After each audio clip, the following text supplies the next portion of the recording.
ICC টি20 world cup 2024 points table last update করা হয়েছে 2 জুনে 8 PM তে Papua New Guinea versus West ইন্ডিজের মধ্যে ম্যাচ হয়েছিল। সেই ম্যাচে ওয়েস্ট ইন্ডিজ উইন হয়েছে। তাই আজকের পয়েন্টেবিলিটি ঠিক এরকম। গ্রুপ এ তে নাম্বার 1 পজিশনে আছে ইউএসএ, 1 ম্যাচ খেলে 2 পয়েন্টে।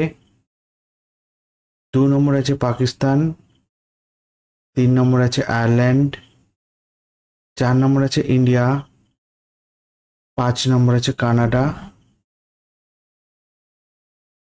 গ্রুপ সি তে নাম্বার 1 পজিশনে আছে ওয়েস্ট ইন্ডিজ, 1 ম্যাচ খেলে 2 পয়েন্টে।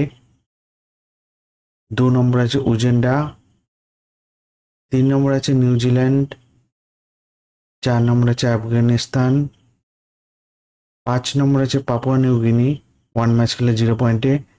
এই আইসিসি টি20 ওয়ার্ল্ড কাপ 2024 এর পয়েন্টেবিলিটি লাস্ট আপডেট করা আছে 2 জুনে। ভিডিওটি ভালো লেগে থাকলে লাইক কমেন্ট শেয়ার করবেন।